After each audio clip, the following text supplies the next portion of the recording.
monsters and ghosts to otherworldly beings. Join the Explorers as they venture into the darkest realms, seeking the truth to what goes bump in the night.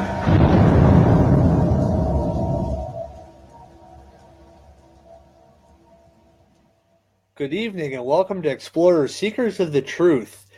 Tonight is a very special night in the history of Explorers. Les has been working very hard on our very own website. So I'm going to turn it over to my co-host, Les Sincavage, to tell you about our website and some of its features. Thank you, Chad Charlesworth.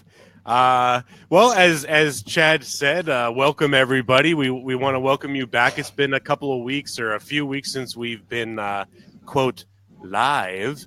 Unfortunately, the previous program or application that we were using changed its platform, and it was no longer providing the live broadcast video service. And we found a new home here at BeLiveTV.tv. This is our maiden voyage with this program, so we're hoping everything goes through smoothly and everybody can hear us and see us. I'm sure we'll be getting, some comments, maybe. And speaking of, you can comment live on Facebook underneath our video broadcast in the comments section. It'll show up live on the comments here. So feel free to comment on Facebook. Let us know that we're coming in loud and clear, and that you guys could hear us and see us. But aside from the new home on BeLive, which we're really excited about, another thing that Chad and I wanted to bring to everybody's attention is we are now, as of today, officially launching the explorersgroup.com website, our Explorers Seekers of the Truth website. It's www.explorersgroup.com. That is now officially live. Feel free to go out and check it out. We have a lot of stuff on there. We have some team bios. We have, oh, yay, Leslie. Hey, Leslie, loud and clear, guys. Keep up the great work. So supportive. Thank you. So where was I? Yes, we have the website. We got a lot of stuff on there. We have team bios. We have live shows from the past. We have some evidence up there that we caught in some of our investigations.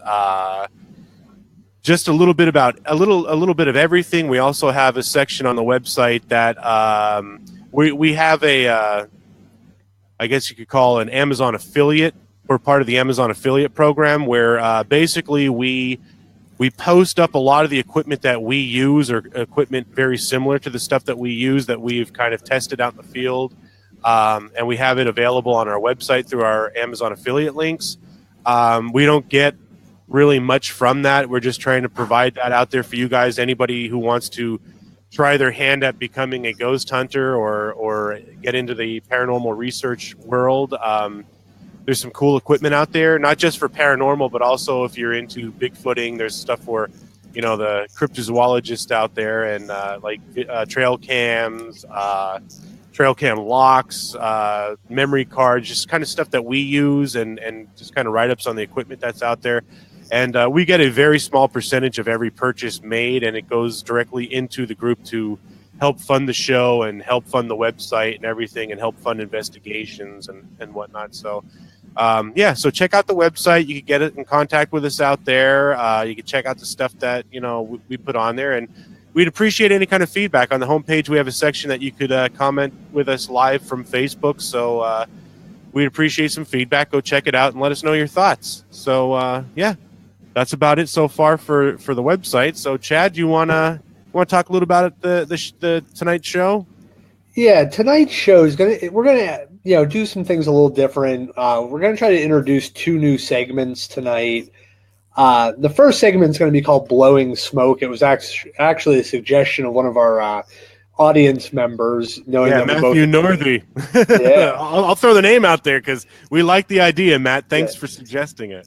Yeah, Matt had suggested, basically we both like cigars and, smoking cigars. So we're going to introduce a segment tonight called Blowing Smoke, which is going to be a segment where we discuss stories, possibly film or photographs evidence that's being presented as either cryptozoology related or paranormal. And we're going to give our take on what we're seeing in the evidence. Just, nothing personal against whoever's presenting it or anything like that, but just kind of giving some general ideas of what we're seeing and what it could possibly be, to explain it and to help people who are new to this field kind of understand what they're looking at. One of the other segments we're going to talk maybe a little bit about yet tonight is a little bit on, just general fitness. One of the things that Les and I have been, we've always kind of been big guys, and we do, hike a lot and work out and stuff like that. But it's one of those things where Les and I were talking about the other day, we don't want to investigate the place where you had your massive heart attack and died.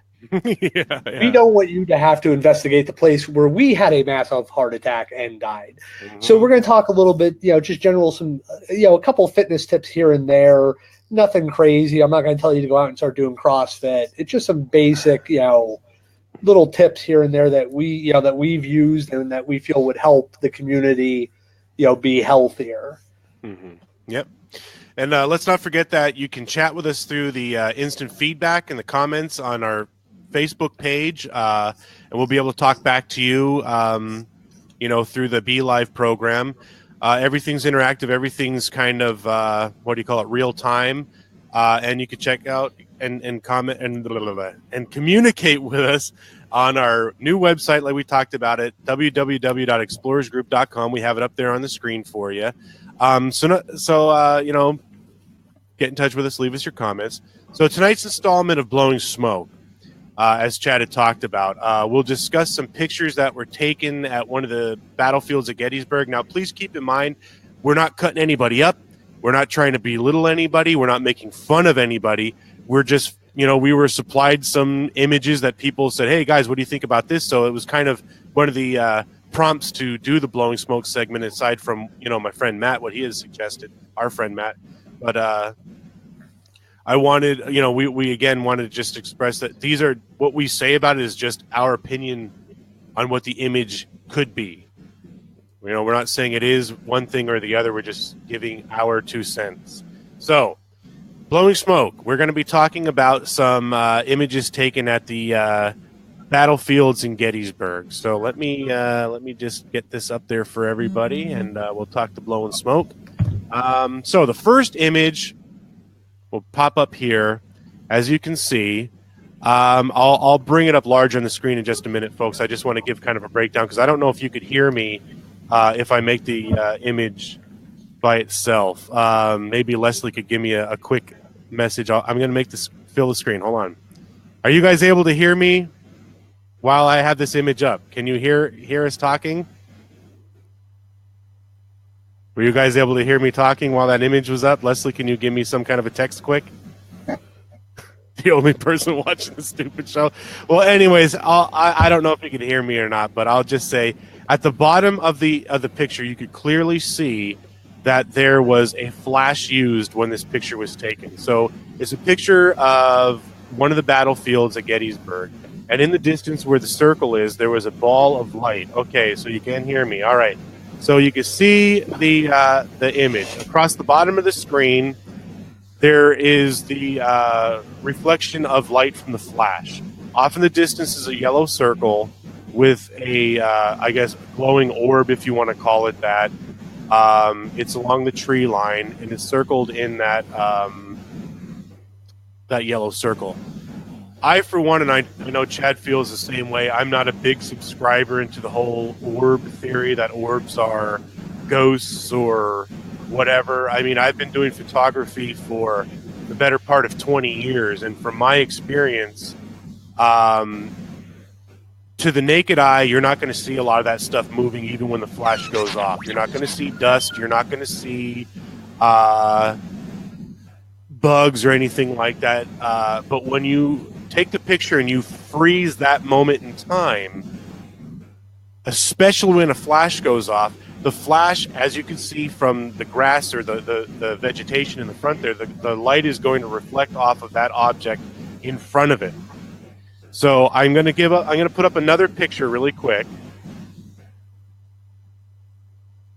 This is also the same picture enlarged of the ball of light, and it looks like it's way out in the distance along the tree line. Chad, what do you think about that?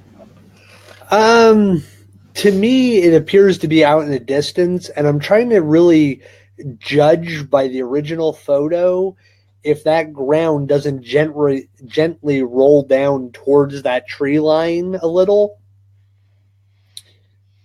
Do you want me to bring the original picture back up, the full size? You could, if you could. Yeah. If I could find it. Okay, here you go. Go ahead. Yeah. To me, it kind of seems like the ground, especially in that area of the battlefield, is kind of hilly and rolling hills. And it almost kind of looks like, to me, at that distance, it starts to roll downward, like on a slope. So that could be something just, down the hill a little bit, even, somebody else out on the field at that time, doing something. Could be. Let me bring the zoomed in. If you look at the zoomed in image, it does look like it's far enough away from the tree line. To me, my hypothesis or my opinion on this image is it's a bug or a particle of dust or something that is just kind of hanging around that got caught in the flash of the camera. And what a lot of people may not know is, much like deer and rabbits and other animals, especially not ones that are primarily nocturnal, when you hit their eyes at night with a light source, they glow. They have like a reflection of the light, and it makes their eyes glow. And what a lot of people may not know is, as you'll see in this next picture, moths also have the ability, or have that same effect when they're hit with light. Now, this was a picture of a moth taken with the flash of a camera, and you can clearly see the eyes are reflecting that light. So, my opinion, I know you said it could be something further down the hill or someone. My opinion is that is a bug or a piece of dust that caught the reflection of the flash. Your 2 cents? I mean, I would agree with you, knowing that, your background is in photography. Mine is just, I would almost have to agree with somebody that's, more of an expert in that field. One of the things I would definitely say for people to check out is the National Paranormal Society on Facebook actually has a kind of a flow chart on different types of orbs, and what causes them. And it was basically produced by camera manufacturers. So it's definitely a resource that you can use while investigating or reviewing evidence. Right. Yes, very good point. If I had the link, I would put it up, but I don't have the link. You don't have the link for that, do you? I guess just Google search it. What was the name again? The National Paranormal Society. There you go. National Paranormal Society. Yeah. All right. Well, let's move on to the next part of the blowing smoke. Here we go. So you have this image here. I don't know how well you all could see that out there. I'm going to take that blowing smoke off the screen there. So, Chad, you want to give the breakdown on this one, bud? Basically, inside this blue circle that you see in the photo, people feel, when you blow it up, you'll kind of have a better impression of this. But people feel inside this blue circle there's a what could possibly be the spirit of a fallen soldier out in the field there. That is also, I think, the triangular field in the Gettysburg area. So if you could blow that up there, Les. And yep. And I think, if I'm not mistaken, this was supposedly down by the Devil's Den, right? Of that part of the field? Yeah, in that part of the battlefield. Yeah. Where the heck is the blown up picture? Okay, let me take this down, and I'll put this one up. There we go. So this is it, a little bit more blown up. I don't know, man. What do you think? I generally, haha. Usually with stuff like this, I always go back to, the basic pareidolia phenomenon or matrixing. Your brain is trying to make something out of what it's seeing. Right. To me, it's a shadow. It's some dark brush. Light reflecting a certain way kind of gives you this thought of, oh, it's a soldier. Yeah. And I guess if you stare at it long enough, you can make yourself see that. I personally just see bushes. Bush. Yeah. Yeah, I know what you're saying is your brain is trying to decipher what it's looking at, and because your attention is being drawn to it, you want to make sense out of it. And there is, like, at the top of the spectral image, I guess if you could say, the spectral soldier, it kind of looks like the light reflecting at the top almost looks like the brim of a hat, and you can kind of make out what might be part of a face and a shoulder. But if you really just kind of step back and look at it, it looks like what it is, and it's bush. It's vegetation. Yeah, I'll have to share with everybody a photo I took. I got to dig it up. I took a photo years ago in Appomattox at the battlefield of one of the signposts, and at first glance, you look at the sign, and all of a sudden behind the sign, it looks like a soldier standing in a kepi, which is the old style hat. Right. And then you realize it's the way the leaves of the tree are. It makes it look like two eyes looking back at you, and the way the brush and the branches go over top of it, form the hat. So anytime I see stuff like that, I generally go with pareidolia. It's too hard to prove otherwise. Right. Well, folks, you be the judge. And I guess I'll take that line. This has been Blowing Smoke. Wow. Thank you for our new section there. You stole my catchphrase. That's not fair. I'm sorry. Okay. Oh crap! That wasn't my line.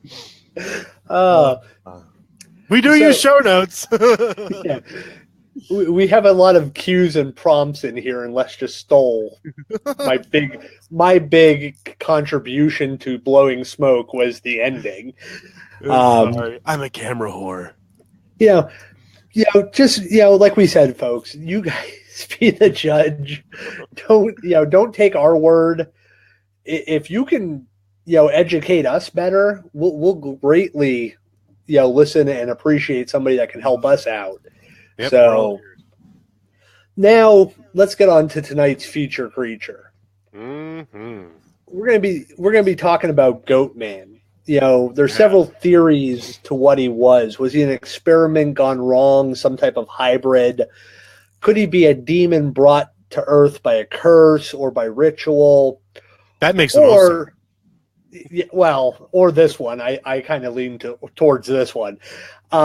Is it a scary story told to keep kids out of a certain area, to keep people away from certain, buildings and parts of the, countryside and stuff like that? Right.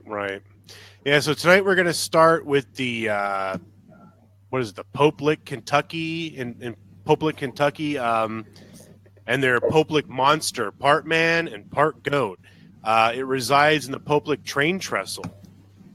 It's part of Norfolk Southern Railroad train trestle over Floyd's Fork Creek in Fishersville area of Louisiana or Louisville, Kentucky. Man, I am just stumbling over everything. You take a few weeks off and you forget how to talk. Yeah, this is a very rough show, folks. We must apologize. One thing on behalf of the Explorers, we want to caution you to the following bit of information. There is a misconception that indicates that this train track and trestle area is no longer in use. This is 100% false. Mm-hmm. Trains go over this bridge many times daily. So it's easy for someone to get caught on that track with a train barreling down on them and have no way to get away from it. So authorities do urge that citizens do not attempt to thrill seek in this area due to a very high risk of, quote, death by train. Mm-hmm. So we're going to get into the origin story to this version of the Goatman. Mm-hmm. And I think there's really two different, versions of this Goatman. One was he was a human hybrid circus freak that vowed revenge on people for his mistreatment. However, many other locals have a story that claim that this is really a twisted reincarnation of a farmer who sacrificed goats in exchange for satanic powers. Yeah, this version of the Goatman is said to have, special powers. Now, numerous urban legends exist about the creature's origins and the methods it employs to claim its victims. According to some accounts, the creature uses either hypnosis or some kind of like a voice mimicry to try and lure trespassers to the trestle, and ultimately their death, their demise before an oncoming train. Other stories claim the monster jumps down from the trestle onto the roofs of cars passing beneath it. Yet other legends tell that it attacks its victims with a blood-stained axe, and that the very sight of the creature is so unsettling that those who see it, while walking across the high trestles, are driven to leap off. They just get so freaked out they jump to their death. The legends have turned the area into a site for legend tripping. So there have been a number of deaths and accidents at the trestle since its construction, despite the presence of an 8-foot tall, fence to keep the thrill seekers out. Despite their best efforts, people are still getting in there. They're still getting hurt in their attempts to find the Goatman. So whether or not he's alive or real, the victims are of the story of the legend are still being counted because people go in there against against the law, and are getting hurt and also dying. So just don't go there. go and look from a distance, and just be smart about what you're doing if you do go around looking for the Goatman down there. That poses an interesting question here. If a creature doesn't exist, mm-hmm. okay, the high likelihood that there isn't a hybrid half man half goat hanging out on this train trestle. Mm-hmm. But due to the number of deaths associated with the legend, does that almost not make it true? In a weird sense? Yeah, in a way. It is kind of, it kind of gives it some validity there. Yeah. People leaping to their deaths, I guess if presented with getting hit with a train or jumping and hoping I hit a tree or two on the way down and break my fall, I think I would probably go with the whole leaping thing. I don't think I'd want to be hit by a train. No. So, that's kind of an interesting little side note to that is it almost, even though the existence of said creature may not be true, it almost increases the power of the legend behind it. Yeah. But don't forget, folks, you can comment live on the show in our comment section on Facebook and on our brand new website at Xplorersgroup.com. Oh, heck yeah. You can also reach us on Twitter at Explorers Group. Actually, if you go onto our website, you can connect to all of our, social media feeds directly from our website. That's right. And also when you're on the website, don't forget to check out the gear section. Like Les pointed out earlier, we get a small % on whatever is sold there, mm-hmm. but it does bring us the opportunity to continue to do this show, go to events, and do investigations. So, give it a look, see if there's anything you want. It doesn't hurt. Mm-hmm. Yep. That's www.explorersgroup.com. All right. So that's right, my friend. we got all those areas for you guys to get in contact with us. So, like Chad said, check it out. So our next spot along the old goat trail is in Beltsville, Maryland. The Goatman of Maryland report started in 1957 of an axe-wielding half-man, half-goat creature that torments unsuspecting teens while they're out parking and smidging. Yeah. Half animal creature. It's a half animal creature that was once a scientist who worked in the Beltsville Agricultural Research Center. Now, again, this is how the story goes. Don't quote me. The tale holds that he was experimenting on goats. The experiment went awry, and he began attacking cars with an axe. So, roaming the back roads of Beltsville, Maryland, is where the Goatman's at. And he targets teens that are out necking, I guess, with an axe. So a variation of the legend tells of the Goatman as an old hermit who lives in the woods and is seen walking along the Fletchertown Road at night. And also I've heard through the rumor mill that he's also been seen, and this was totally bizarre. This one, like, I almost didn't even want to add it into the show because I thought it was so ridiculous. But I heard from people in the area, the Maryland area, that the Goatman is actually seen hanging urinals on telephone poles at night as well. So what correlation that has to the story, I have no idea. But I figured I'd put it out there for anybody who wants to look into it any further.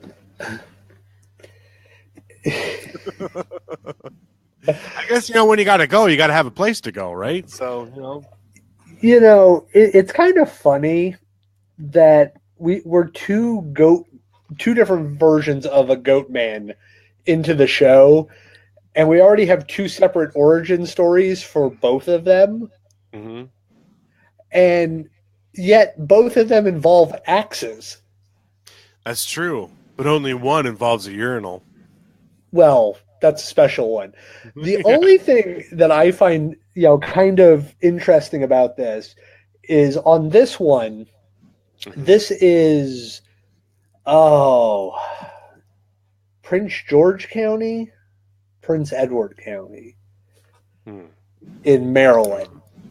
And Prince George, which is funny because one of the larger motorcycle clubs in America has its origin in the same county around the same time.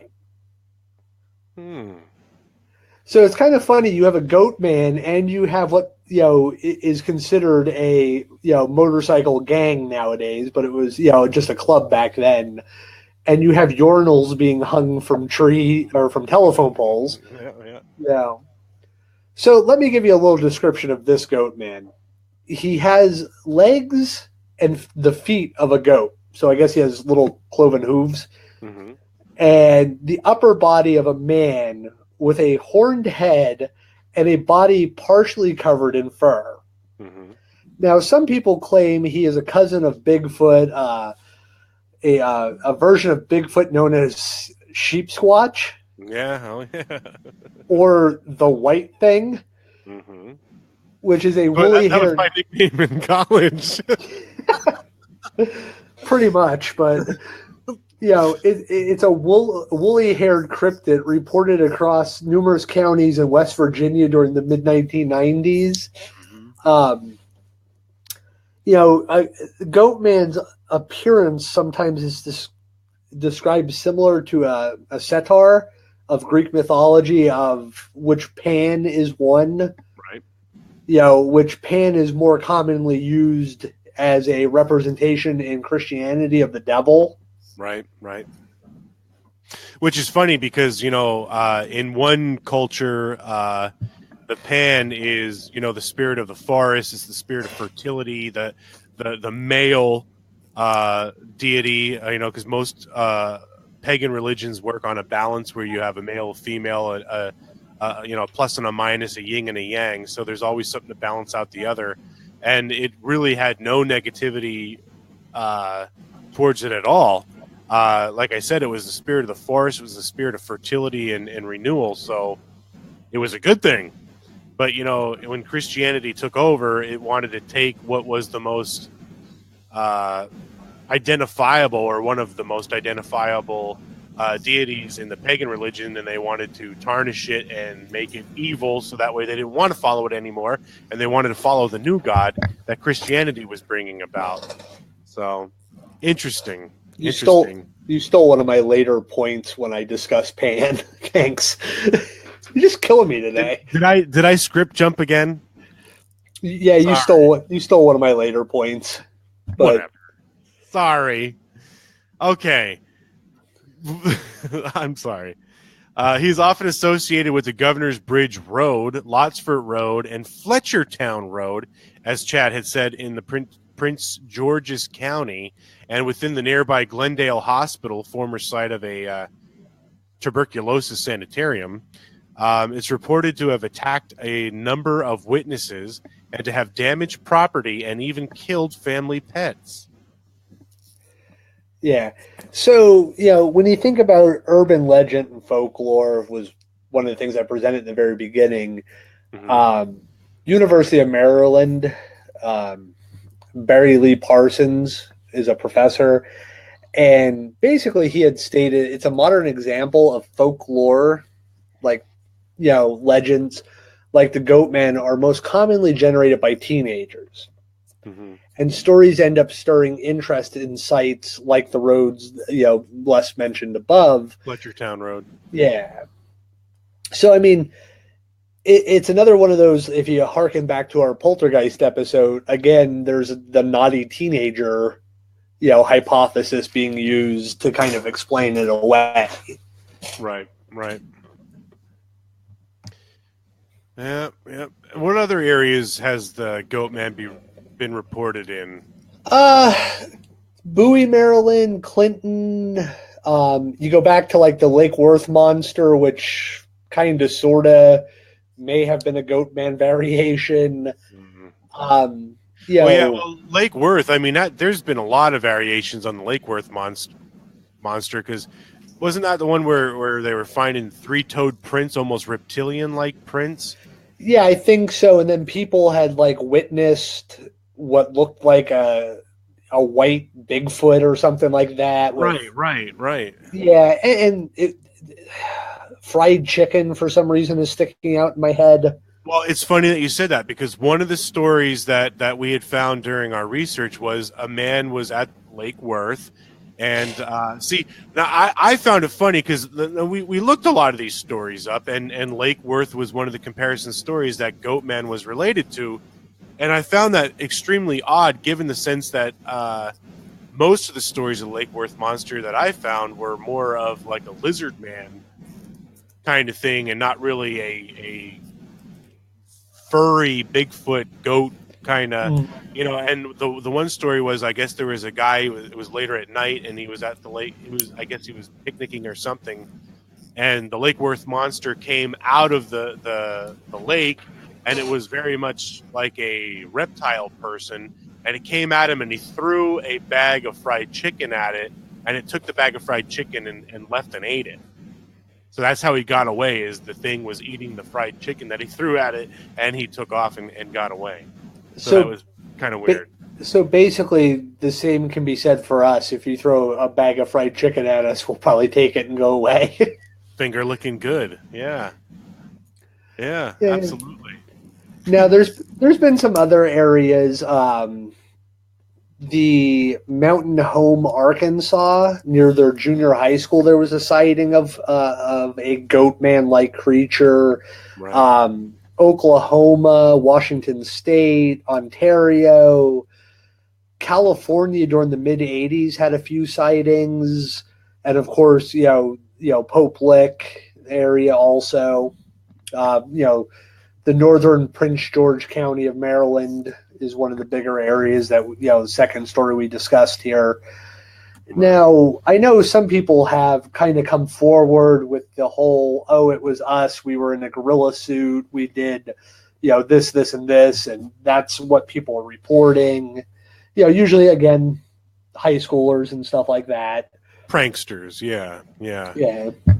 But, I mean, again, the same thing the same thing kind of goes with the Bigfoot hypothesis. Is I'm sure there's a lot of hoaxers out there, and a lot of them are very well known. And I'm sure there's a lot of hoaxers with the Goatman stuff, but there's got to be something aside from hoaxers or pranksters, because a lot of it started somewhere. You know what I mean? Mm-hmm. With people that you wouldn't typically suspect of doing that. So there's got to be some kind of truth behind the story of it not being a hoax or a prank. It had to have been some identified creature or person. You know what I mean? Mm-hmm. Yeah, I think. Go ahead. I think a lot of times, you hear the story of the big bad wolf. Mm-hmm. Well, what people nowadays don't correlate with the story of the big bad wolf is Bobtail and his pack that terrorized Paris, France back in the, I want to say 1500s. Mm-hmm. And it was a pack of wolves that came into Paris, France and killed, I believe, around 40-some people. Mm-hmm. So these stories, legends generally tend to have some basis in reality. How they become distorted over the years and through the storytelling process, that's where your folklore and urban legend develops. Mm-hmm. We were talking about Pan earlier. Pan, was basically in Greek mythology, he's the god of nature, the wild. He's the, god of shepherds, flocks, goats, mountain wilds, and he is often associated with sexuality. He's famous for his sexual power, which is often, depicted with a phallus symbol. Basically, Pan is credited with the human development of masturbation. He basically was taught masturbation. Hats off to you, Pan. He was taught masturbation by his father Hermes, and he eventually taught shepherds. They're out there by themselves, doing that, cranking one up every so often. A legend has it he had 12 sons. And early Christianity, a lot of times to convert areas or groups of people, they borrowed or repurposed the holidays that were already used and the time frame and seasons that they fell in. So, Pan, of course, to take away power from the cult of Pan, the Christian church basically turned him into the image of the devil. Right.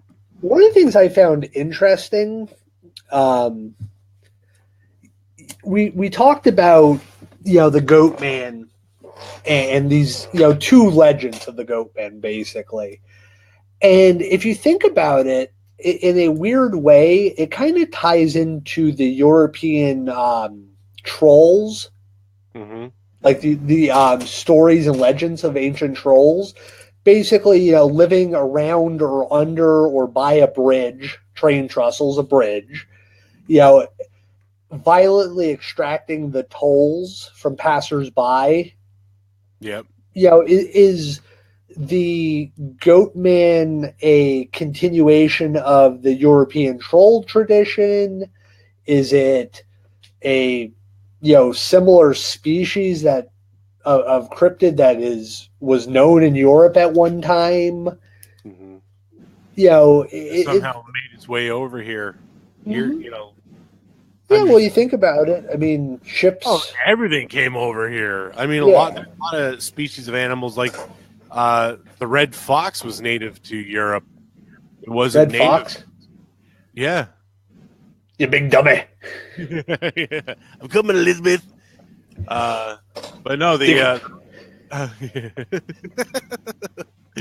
Okay, I won't use that one. Anyway, there were a lot of animals and things that came across on aboard ships and everything for hundreds of years, and still, even with all the containers and stuff that get shipped from different countries, I mean, there's all kinds of stuff that come across the oceans. Well, I mean, the stink bug is probably our most recent memoried, creature that came over from overseas.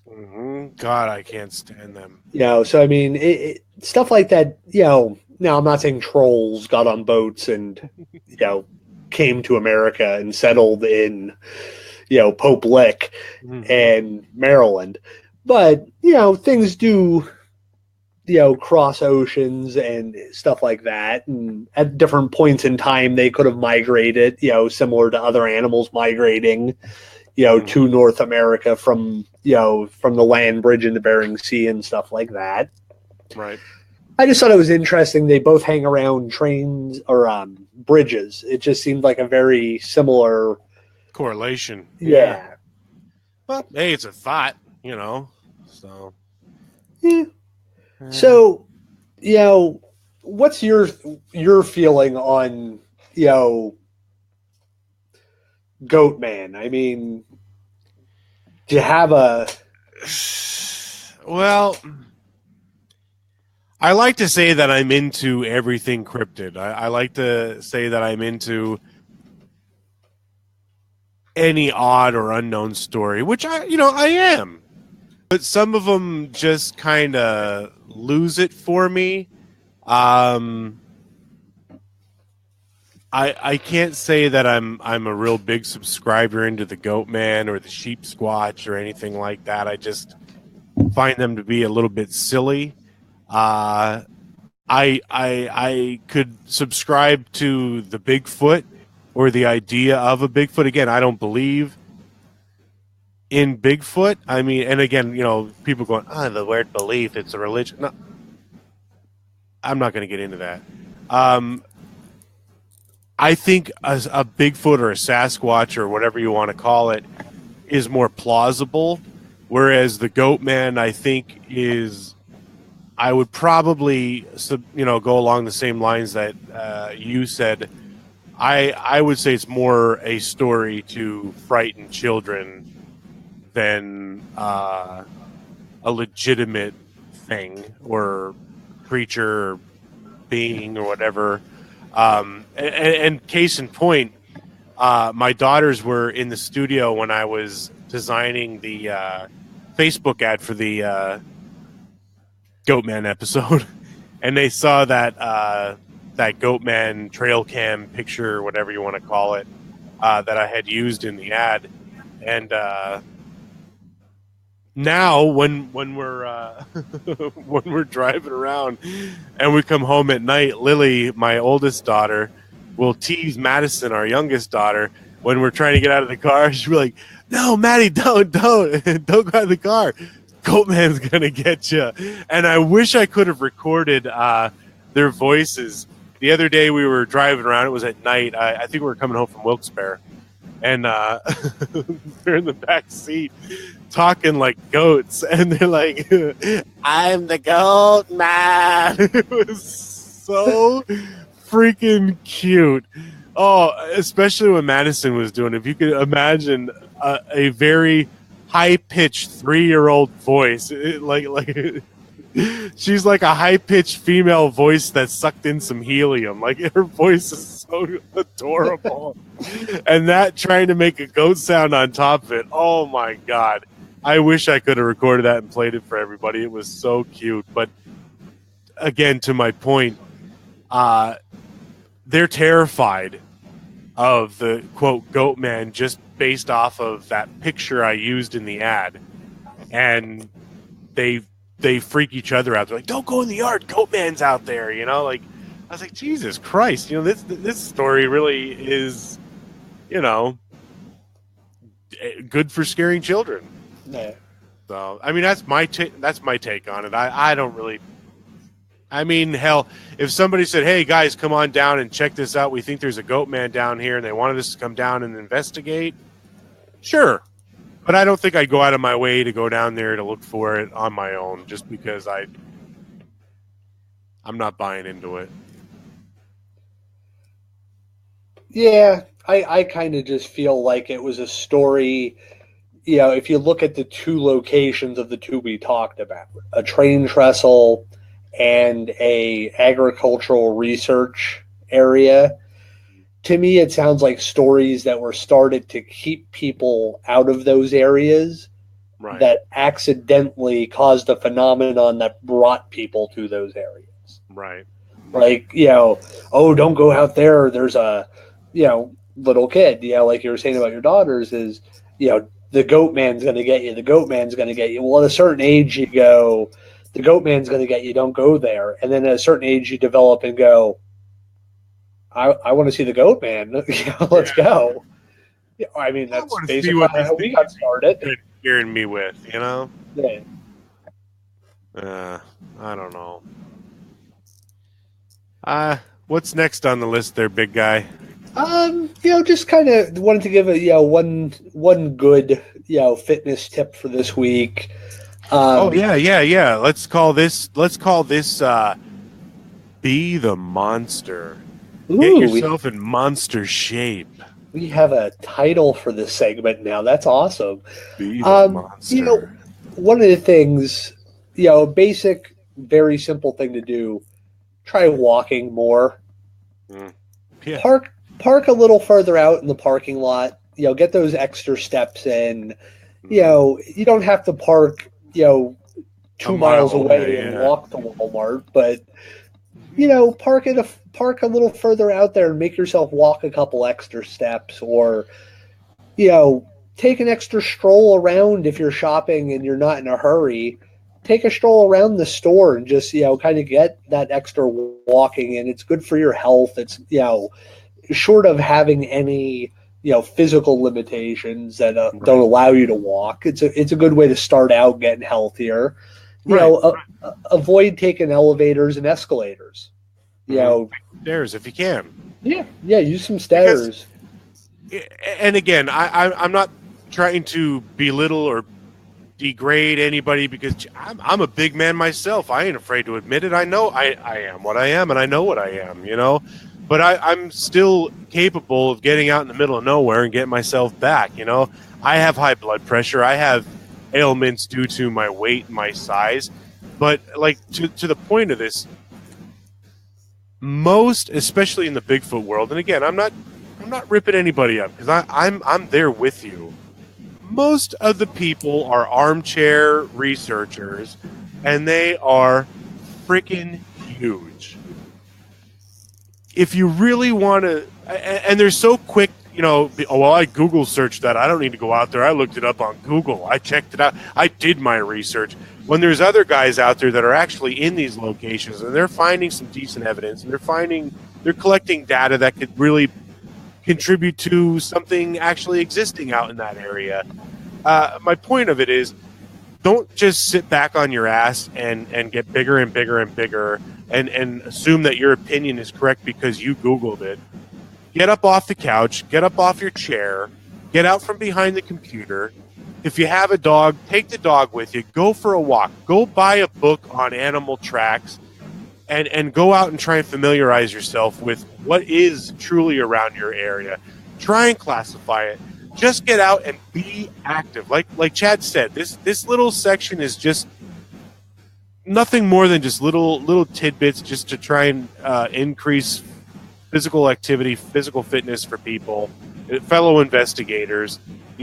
Just get out, walk around, get familiar with your area, truly get familiar with your area, get some fresh air, get your blood flowing, and maybe you could get to the point where you could start being more proactive in the community and really get yourself out there deeper in the woods, get yourself healthier, because there's a section in a local research area that we have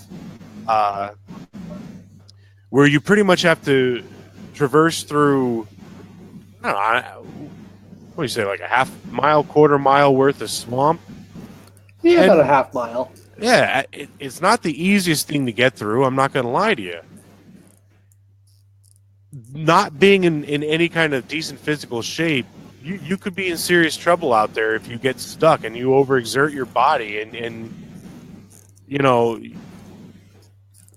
you could have a freaking heart attack, you know? And then not to mention, once you get through that swamp, then you have to go damn near 1,000 feet straight up the side of the mountain to get to the top of the mountain, where you have more swamp to get through until we get to the area where we like to do our research in.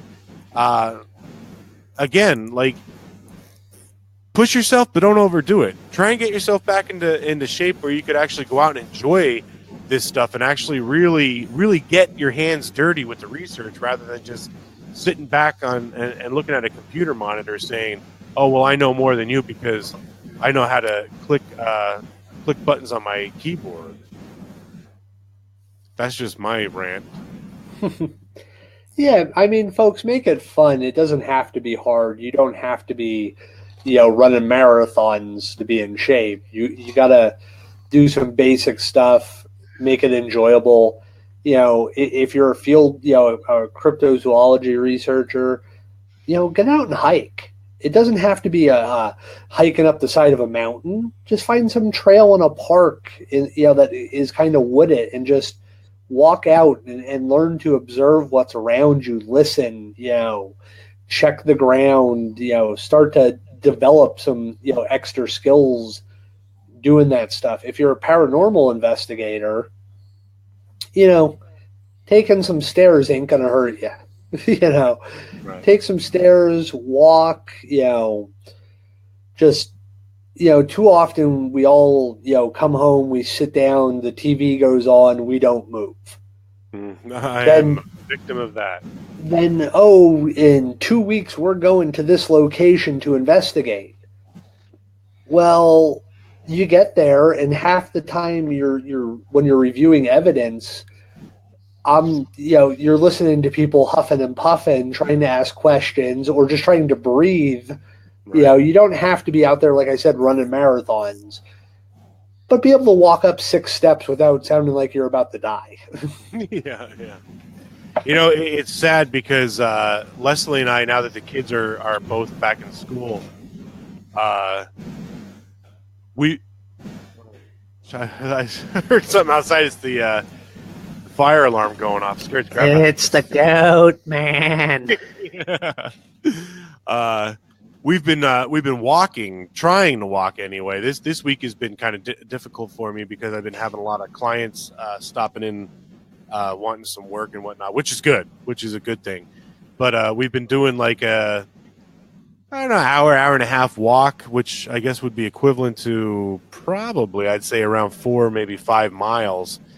We take the dog with us, and we just go out. We're scouting out more areas along the top of the Broad Mountain, which is basically the back cascade of my town. But we go walking along the top of the mountain. I tell you what, man, there's a lot of cool stuff that we've been finding out there. A lot of different animal tracks and whatnot, and interesting looking what could be nesting areas and whatnot. So I'm not saying it's Bigfoot or anything like that. I mean, it very easily could be a spot the bear was bedding down or something like that, because you can see that there was some sort of activity in that spot. But really cool stuff. And again, it takes virtually no effort. You just get out and go. Walk along. We don't run it. We don't do anything fast paced. We just walk along. Now, she's in a lot better shape than I am, but we do what we can. And I think, when I was down your way and I had that anxiety attack, it took me a few days to get over that. And I think doing those walks a lot in the morning really helped me out. Mm-hmm. So, and that's another thing too, like with people that have like depression, anxiety, or anything like that, going out for a walk in the woods, there is no better medicine than getting out in nature and just taking it in and kind of unplugging and de-stressing and just enjoy it. And that to me is better than any pill you can get from a doctor. Yep. Right? You know what I mean? Oh, yeah. Did I put you to sleep? Yeah, sorry. Dozed off there.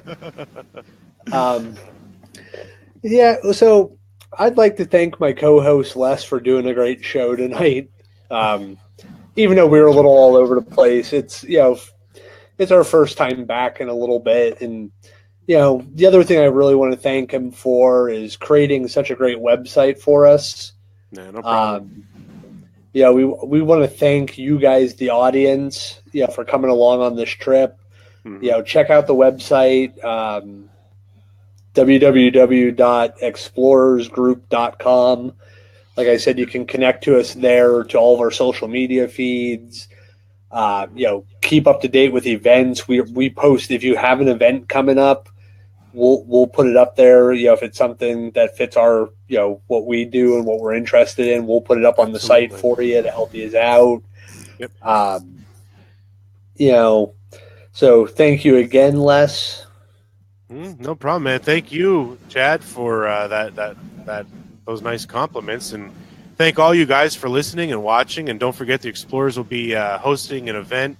Well, we've been trying. It's still a work in progress, I guess, but we're still trying to get that event at the Harry Packer Mansion in Jim Thorpe, Pennsylvania. I'm hoping to try and solidify some stuff for around Halloween, which would make it a little bit more. The spook factor would be kind of raised there, and we're yeah. I'm stumbling over my words. Anyways, more details are to come on that, and hopefully we'll have more information on that up on our website. And I'd also like to again thank you, Chad, for co-hosting the show. And do you have anything else to plug? Just really want to plug the website again. You can see the on the screen there, www.explorersgroup.com. Again, you can reach us on Twitter, at Facebook. Check out our YouTube videos. Actually, on our website, you can get direct links to our YouTube videos and channel. Yep. We'll be looking. I think next week, we'll be discussing paranormal investigations, talking a little bit about equipment and some of the history of stuff and why we do certain things the way we do them. Mm-hmm. Again, we're not experts in the field, but we've had some success with certain things and doing things a certain way. So we're going to discuss that. We'll gladly take any comments or anybody that has some information. Just let us know, and we'll get you in here to discuss it. Yep. That's right. Yep. And again, we just want to thank you guys for tuning in, and we hope you tune in next week and stay up to date with us at our, the Explorers website. And we were really shooting for having an author who had written an interesting book on the Goatman. We wanted to have him on the show tonight, but unfortunately, between having to change platforms from... Do you hear that noise? Do you hear that? No. I don't know what it was, but it sounded like... Every time I talk, it sounds like somebody's falling down a flight of steps in my headphones. Very strange. Oh, it's actually almost like an echo of my voice, but it's all distorted. Maybe it's the Goatman. Yeah, I don't know what it is, but anyways, like I was saying, we wanted. I hope it sounds okay for everybody out there in Facebook land. But anyways, we tried to have an author on the show. It didn't pan out. No pun intended. With pan. And with changing the platforms and everything, it was just kind of a little bit of a cluster. So I hope the show wasn't too lackluster. Again, it was a little disorganized because we were coming back at it after a few weeks off. But we'll have our stuff back together once we get a better handle on the functionality of the software and everything like that. And again, we just want to thank everybody for tuning in, and we'll see you next time. So this is Les signing out. Chad? Night, everybody. Good night.